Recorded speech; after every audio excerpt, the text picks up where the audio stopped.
내 기대와 예상과 다른 결과를 만나거나 계획대로 되지 않는 경우 여러분은 어떻게 하시나요?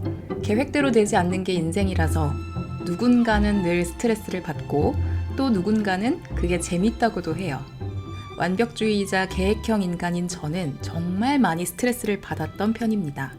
짜증이 날 때도 있었고요. 때로는 너무 불안해서 계획을 더 막 세우기도 했었고요. 근데 요즘은 계획대로 안 된다고 해서 크게 스트레스를 받지는 않는 편인 것 같아요. 아주 조금은 의연해진 기분도 듭니다. 어차피 될 일은 결국 될 거고 만날 사람은 결국 만나고 잘 안 된 게 있다면 어쩌면 기회일지도 모르는 거거든요. 마치 약속한 화요일에 올라가지 못하고 수요일에 올라오는 이 사고가 덕분에 새로운 기회가 된 것처럼요. 완벽주의, 계획주의 이런 것들이 조금은 러프해질 수 있었던 제 생각이 크게 바뀌게 된 계기는 딱 언제라고 말할 수는 없지만 그래도 꽤 영향이 있었던 것 같다라고 생각되는 순간이 있었어요. 제가 지난 편에 독서 모임을 한다라고 했던 게 마침 작년 10월에 끝이 났고 얼마 안 있어서 한 10월 말 또 11월 즈음에 있었던 이야기로 오늘은 채워보도록 하겠습니다. 사실 작년 10월에는 정말 국가적으로 큰 사고가 있었던 것 기억하실 겁니다. 서울 한복판에서 아주 큰 인명사고가 일어났죠. 보면서도 믿을 수가 없는 소식이어서 저도 황망하다라는 감정만큼은 아직도 또렷하게 기억이 나는 것 같습니다. 특히 충격적이었던 건 그런 큰 사고가 정말 순식간이고 또 누구든 예상하지 못하게 겪을 수 있는 상황이라는 점에서 체감이 되더라고요. 그리고 제가 유독 그때 마음이 더 무거웠던 이유는 그동안 당연하다라고 생각했던 기대의식이 정말 많이 무너졌던 것 같아서였어요. 사람이면 이런 상황에 지킬 수 있는 최소한의 도리라던가 존엄성이라던가 아니면 시민이라면 당연히 보장을 받을 수 있는 최소한의 안전이라던가 이런 것들이 당연하다고 생각했는데 현실은 꽤 많이 달랐던 것 같아서 뭔가 여러모로 생각이 많이 들더라고요. 제 개인적인 상황으로만 놓고 봤을 때 큰 사건 사고는 크게 아파서 갑자기 병원에 가고 입원을 하고 그러면서 휴직도 하고 그랬던 거였거든요. 그러다 결국에는 회복을 제대로 하기 위해서 퇴사를 결정하는 게 맞겠다. 정말 인생 중대사들이 자꾸 막 지나가더라고요. 원래는 나름 내일을 해야지라는 염두에 둔 시점이 따로 있었어요. 근데 그 시점과 전혀 상관없이 갑작스럽게 상황이 막 흘러가고 그런 것들이 예상을 못했으니까 특히 저에게 너무 버거웠던 것 같아요. 누구나 개인마다 그런 예상하지 못한 사고, 불확실함들을 가지고 있지만 국가적인 차원으로 크게 사건, 사고를 겪다 보니까 여기서 오는 불확실함은 정말 의미가 다르더라고요. 근데 이런 쪽으로 한 번도 생각을 해본 적이 없었고 너무 당연하다, 너무 당연하게 지켜져야지 라고 생각을 했었으니까 현실이 너무나 좀 결이 다르게 심란하더라고요. 보통 이런 불확실을 대비하기 위해 우리가 먼저 고려하는 게 있을까요? 아무래도 돈 아닐까 싶습니다. 일단 퇴사를 한다고 하면 대부분 지금 통장 잔고가 얼마 있는지, 퇴직금을 얼마 받을 수 있는지, 그러면 내가 당분간 수입이 없더라도 얼마 정도를 사용할 수 있는지 이런 생각을 하잖아요. 자본주의 사회에서 수입이 없다는 게 엄청난 불안이니까요. 그래서 저도 그런 생각을 했던 것 같아요. 근데 진짜 돈이면 불확실함이 다 해결이 될까 싶은 거예요. 물론 될 수도 있죠. 근데 그게 돈 말고는 다른 게 있나라는 생각을 안 해봤더라고요. 사는데 진짜 돈이 1순위가 맞나? 이런 생각도 들었고요. 그 당시엔 저도 궁극적으로 뭘 잘할 수 있고 뭘 하고 싶고 그래서 그런 일이 뭔지를 이렇게 저렇게 경험하면서 나름대로 일을 준비하고 있었던 건데 그러니까 돈을 벌 준비를 하고 있었던 건데 순간 그게 다 무슨 소용인가 싶은 거예요. 인간의 생존에서 가장 기초가 되는 조건으로 안전이라는 게 있을 때 그게 더 이상은 당연하다라고 생각되지 않는 현실을 봤으니까요. 물론 확률상 살면서 그런 대참사가 얼마나 많이 있겠냐, 사건, 사고, 위급 상황 몇 번이나 내가 직접 겪겠냐라고 굳이 따지면 희박하겠죠. 아유, 그런 거 잘 안 일어나. 걱정하지 마. 걱정도 사서 한다. 할 수도 있어요. 그게 맞을 수도 있고. 근데 정말 정말 희박한 확률에 상상도 못한 일이 그때 일어났잖아요. 그러다 보니 그 당시에 저는 이게 내 현실 또는 가까운 누군가의 현실이 되는 상황이 0%라고 장담을 못하는 거죠. 그러면 그럴 때 내가 뭘 할 수 있나 생각해 봤더니 위급 상황 자체에서 저는 너무나 취약한 사람이더라고요. 물을 무서워해서 수영도 못하고요. 심폐소생술? 제가 쇼크받고 안 쓰러지면 다행이에요. 제세동기? 뭐 혹시 이런 단어 들어보신 적 있나요? 저는 그때만 해도 이런 단어가 세상에 있는 줄도 몰랐어요. 아, 위급한 상황. 진짜 나를 구해야 될 상황에 내가 할 수 있는 게 아무것도 없구나. 그냥 확률이 낮으니까 아유 안 일어나 하고 연불 외는 건 내 삶에 무책임한 걸 수도 있겠다 싶은 거죠. 그래서 바로 저는 CPR 교육을 찾아봤어요. 일반인 대상 교육이 있더라고요. 그래서 주저하지 않고 곧바로 가장 빠른 일정의 교육을 신청했습니다. 뭐 그렇다고 해서 제가 뭐 구조대원 수준으로 배울 수 있는 것도 아니고 일반인은 사실 용기 내는 것부터도 되게 어렵다고 생각해요. 근데 그 당시에는 뭐 저뿐만이 아니라 많은 분들 또한 경각심이 상당히 높아져서 행동을 많이 하시더라고요. 그래서 개설된 교육이 금세 마감이 되기도 했었고요. 그럼에도 뭔가를 시도한다라는 자체가 적어도 지금보단 나을 테니까 그래서 저는 그런 선택을 했었던 거고 2주 정도 기다렸다가 교육을 이수하게 되었습니다. 근데 지금 생각해도 이 CPR 교육을 제가 받게 된 그 여정도 그 결과도 유독 신기하게 느껴지거든요. 일단 저는 뭔가를 결정할 때 행동하기까지 정말 생각을 많이 하고 여러 가지를 고려한다고 그동안 여겼어요. 근데 이때만큼은 결심하는 것도 행동까지 가는데 연결되는 모든 속도와 시간이 되게 빨랐단 말이에요. 의지도 되게 결연했고요. 사실 이런 경우와 비슷한 게 제가 여행지 고를 때예요. 뭐 타워 J들은 여행 가기 전에 한바닥으로 막 계획 세워온다 이런 말 하잖아요. 사실 저는 뭐 다른 건 몰라도 여행만큼은 그렇게까지 하진 않아요. 그냥 여행지만 딱 정하고 그냥 떠나거든요. 계획은 그냥 당일에 그날 일정을 정하는 그런 식으로 하는데 그렇다고 뭐 여행지를 어떤 식으로 고르냐 뭐 이것저것 비교하는 거 아니야? 아니 없어요. 그냥 내 심장이 반응하느냐 삘이 꽂히느냐. 왜냐하면 그게 더 재밌을 것 같으니까. 근데 아니 CPR은 뭐냐고요. 이건 재미있어서 그렇게 빠르게 결정하는 게 아니잖아요. 그래서 저도 이게 너무 의아해서 계속 생각을 해봤는데 여기에 대한 제 정답은 그냥 해서였어요. 그러니까 제가 행동이 빨랐던 경우는 뭐에 대한 확신이 있을 때 그리고 내가 잘할 여지가 필요가 없을 때였더라고요.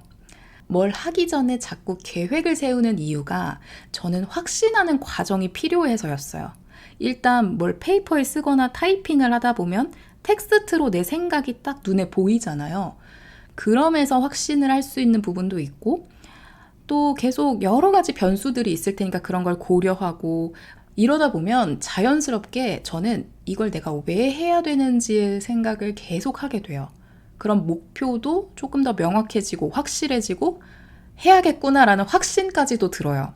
그러면 시간이 조금 걸려도 그 계획을 세우면서 확실한 진짜 확신이 생기면 엄청나게 빨라지는 편이에요. 그리고 두 번째, 잘할 여지가 나에게서 필요가 없다 하면 그냥 합니다.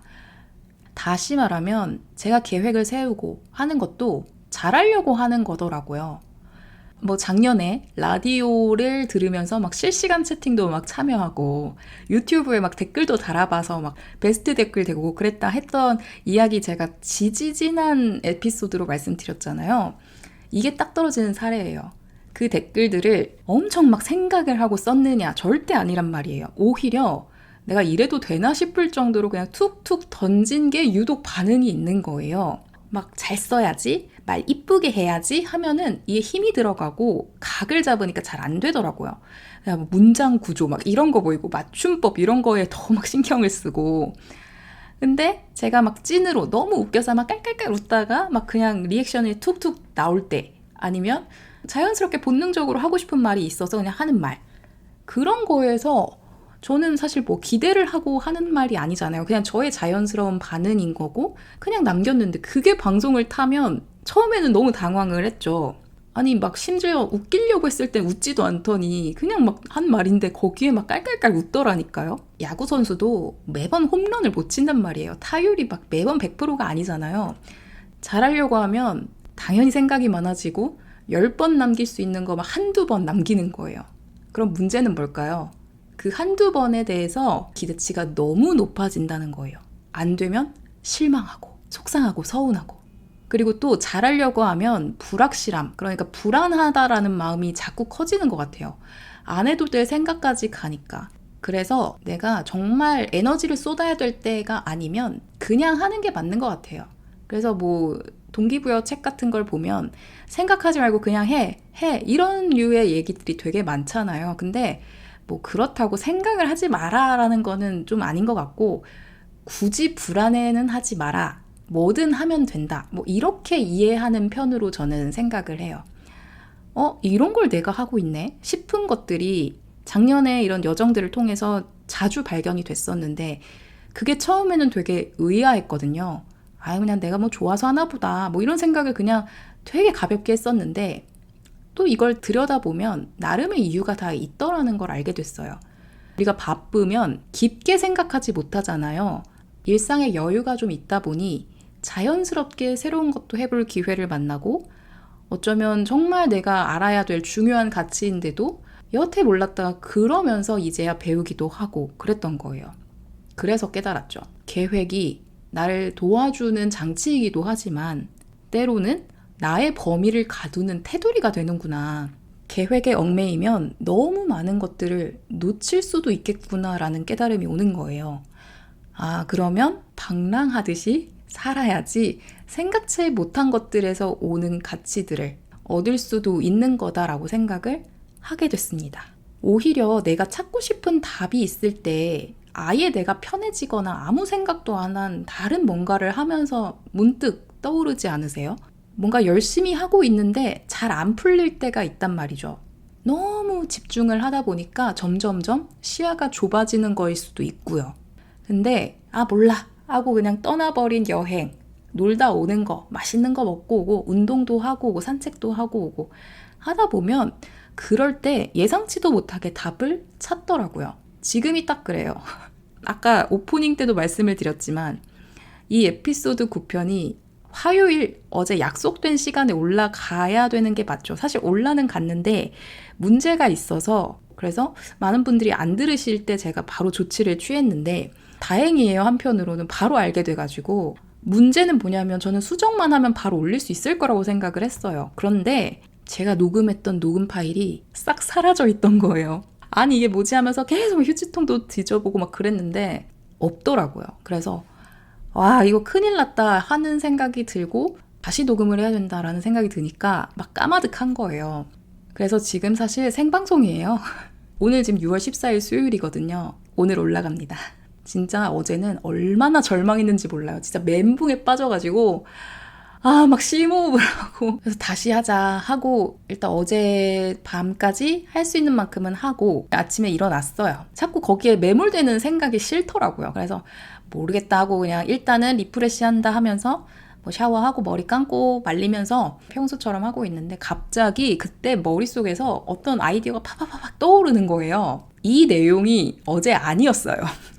그러니까 살들은 맞는데 이 구조가 이게 아니었어요. 메시지가 좀 더 간결해지고 훨씬 더 정리가 돼서 오늘 아침에 딱 맞춰진 거예요. 이게 진짜 어쩌면 어제 그게 뻑이 난 게 다행이에요. 이 사단이 난 게. 안 그랬으면 제가 살짝 어제 했던 내용을 이렇게 봤는데 올려도 이건 방송사고급이더라고요. 진짜 제가 너무 바쁘다 하면서 막 정신없게 만들다 보니까 그걸 몰랐던 거죠. 바람도 쐬고 쉬고 즐거운 상황도 만들고 이러면서 오히려 그런 빈틈에 필요한 게 채워지는 거더라고요. 딴짓을 하는 게 창의성이 무의식적으로 많이 커진다. 그래서 도움이 된다고 하는데요.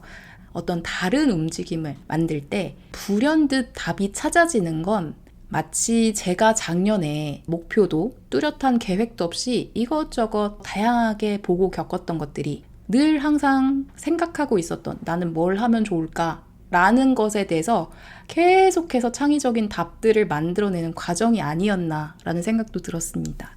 이런 덕분에 더 더 이상 저는 계획이라는 거에 크게 집착하지 않게 된 것 같아요. 늘 변수는 언제나 있고 또 내가 세운 계획이 틀릴 수도 있고 어쩌면 너무 내 테두리 안에 있다가 더 멋진 것들을 못 만날 수도 있다. 그런 생각들을 하게 되니까 계획에 대해서 러프해졌어요. 그러니까 포커스를 맞추는 게 막 세부 실행 계획 이런 게 아니라 그냥 범위, 내가 여기서 이런 걸 할 거야 정도로 생각할 수 있게끔 되게 크게 집중하는 것 같아요. 그렇다고 제가 뭐 제의가 아니냐 그건 아니에요. 그냥 저한테는 그냥 취미 생활인 거예요. 계획 세우는 건, 세부 계획 이런 건 그냥 가끔 심심하면 하는 취미 생활입니다. 아무튼 중요한 건 몰입을 할 땐 하더라도 한 번쯤은 스스로가 멈춰가야 하고 그게 더 많은 기회를 주기도 한다는 거죠. 인생은 계획대로 되는 게 아니구나 라는 생각도 하면서 스스로 멈출 수 있는 힘도 필요하고요. 영화 포레스트 검프의 명대사가 있죠. 인생은 초콜릿 상자와 같다. 상자에 든 여러 개의 초콜릿이 늘 달지만은 않을 거예요. 가끔은 쓴 맛이 느껴지는 초콜릿을 집을 수도 있지만 먹기 전에는 알 수가 없죠. 달콤한 초콜릿을 먹고 싶지만 내가 쓴 초콜릿을 집는 건 아닌가? 불안할 수도 있죠. 결국 각자에게 주어진 초콜릿 상자 속에서 이 초콜릿을 얼마나 즐길 수 있느냐가 중요한 게 아닌가 생각합니다. 나름대로 음미를 할 수 있을 거고 좀 더 맛있게 먹을 수 있는 방법에 대해서 생각을 할 수도 있는 거잖아요. 불확실의 시대를 살아가고 있는 우리. 인생도 늘 불안하고 선택의 기로에 항상 서게 되지만 결국 어떻게 받아들이느냐는 전적으로 내 의지와 선택의 차이인 것 같습니다. 이왕이면 더 달콤하고 맛있게 느낄 수 있도록 여러분만의 선택을 만들어 나가시면 좋겠습니다. 오늘은 마지막 곡으로 양요섭의 초콜릿 박스 들으며 달콤하게 마무리하겠습니다. 마지막까지 즐겁게 들어주시고요. 그럼 저희는 다음 주에 다시 만날게요. 당신의 잠시 쉬어가는 시간, 오늘의 쉼표와 함께 해주세요. 들어주셔서 감사합니다.